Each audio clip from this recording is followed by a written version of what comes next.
পরম প্রেমময় যুগপুরুষোত্তম শ্রী শ্রী ঠাকুর অনুকূল চন্দ্রের আতুল রাঙা চরণে জানালাম আমার শত কোটি দণ্ডবৎ প্রণাম। আমার ভক্তপ্রাণ দাদা ভাই ও মায়েরা সকলকে জানালাম জয় গুরু। আশা করব ঠাকুরের কৃপায় আপনারা সকলে ভালো আছেন, সুস্থ আছেন, আনন্দে আছেন।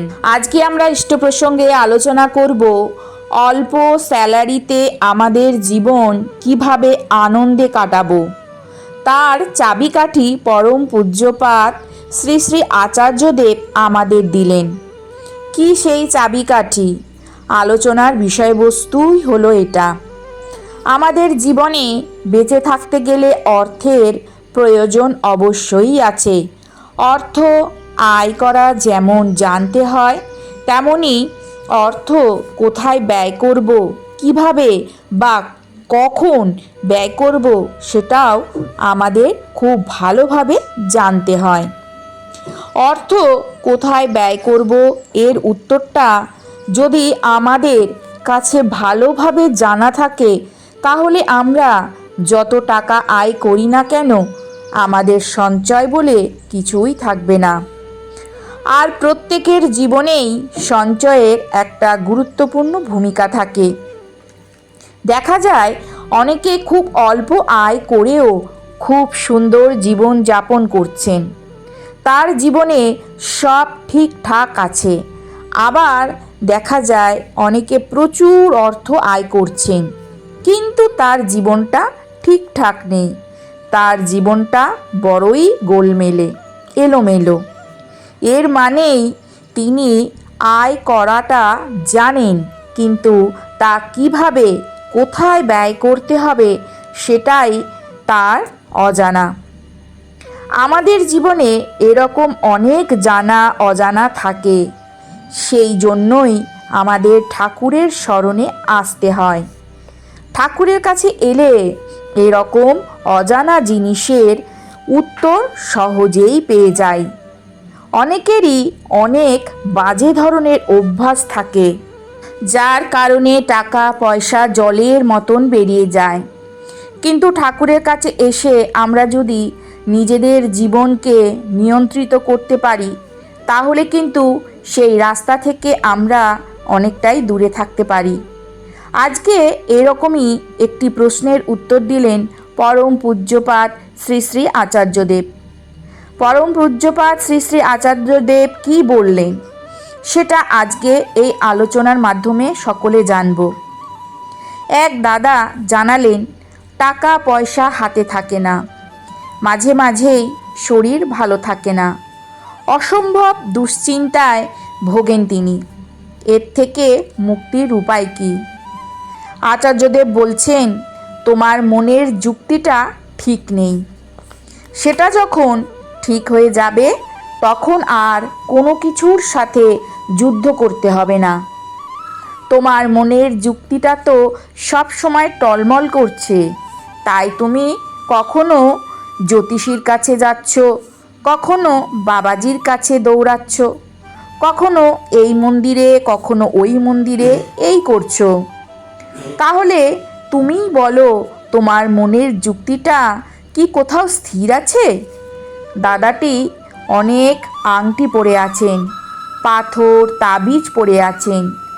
সেই দিকে ইঙ্গিত করে আচার্যদেব বললেন, এগুলো দিয়ে মনটাকে ভারাক্রান্ত করে রেখেছো কেন? এগুলো ছাড়ো, মনটাকে মুক্ত করো। গুরুর প্রতি যদি মনকে একাগ্র করো, বিশ্ব ব্রহ্মাণ্ডের সব দেবতার আশীর্বাদ তুমি পাবে, এই জীবনেই পাবে। যেখানে আছো, যে অবস্থাতে আছো, সেখানেই তুমি পাবে। তিনটি বেসিক জিনিসের কথা তিনি বলেছেন, যজন যাজন ইষ্টবৃতি। তোমাকে প্র্যাকটিস করতে হবে। যখন নিজের মধ্যে তাকে আত্মীকরণ করছি, তাকে উপলব্ধি করছি, সেটা হচ্ছে যজন। আর যখন আমি তা আয়ত্ত করে মানুষকে বলে উদ্বুদ্ধ করছি, সেটার নাম যাজন। আর ইষ্টবৃত্তির কারণ হলো, ইষ্ট মানে মঙ্গল আর ভৃতি মানে ভরণ। তিনি আমার জীবনের মঙ্গলময়, তাকে ভরণের দায়িত্ব আমার হাতে তুলে নিচ্ছি। কেন করছি? যাতে আমার দীক্ষাটা বেঁচে থাকে। দীক্ষা মানে দক্ষতা। তাহলে দক্ষতার পথ ধরে ধরে তুমি উপরে উঠছো। সে পথে একটা সিঁড়ি আছে, অথচ সিঁড়ির মাঝখানে কতগুলো ধাপ নেই। তুমি উপরে উঠতে পারবে? তোমার উপরে ওঠার পথটা কি মসৃণ হবে? তাহলে এই পথটা যাতে মসৃণ থাকে সেই জন্যই ইষ্টবৃত্তি। দাদাটি বলেন তার শরীর ভালো থাকে না, অনেক ডাক্তার দেখিয়েছেন, পেটে আলসার হয়েছে। আচার্যদেব বলছেন ক্রমাগত শরীর নিয়ে ভাবলে শরীর খারাপ হবেই। শরীরের দিকে মন এই জন্যই যায়। তুমি তোমার মনটাকে আসলে যেদিকে নিয়ে যাওয়ার কথা সেই দিকেই চালিত করনি। মনের মধ্যে এই যে অত্যধিক চিন্তা, সবটাই পাওয়া নিয়ে। সত্যিকারের কথা নিয়ে আমাদের মনের মধ্যে কটা চিন্তা থাকে ভেবে দেখো তো। দাদাটি বললেন আগে স্যালারিটা বাড়ছে না, এত কম। আচার্যদেব বলছেন স্যালারিটা কম, জীবনটা নয়। জীবনটা যদি শুধু স্যালারি আর টাকা পয়সার গল্পের মধ্যেই বাধা থাকতো তাহলে ওই ভিখারি মহিলার গল্পটা পৃথিবীতে হতোই না। গল্পটা শুনেছ কখনো? এক মহিলা ভাগ্যের পরিহাসে জীবনের সব কিছু হারিয়ে পথের ভিখারি হয়ে গেল। তার দুবেলা ঠিক মতন খাবার জুটত না, ভিক্ষা করে বেড়াতো। কিন্তু সে থামল না, একটু একটু করে এগিয়ে যেতে লাগলো, রোজগার করতে লাগলো আর সঞ্চয় করা শুরু করলো। এভাবে সঞ্চয় করতে করতে মোট কত সঞ্চয় করে ফেলেছিল জানো?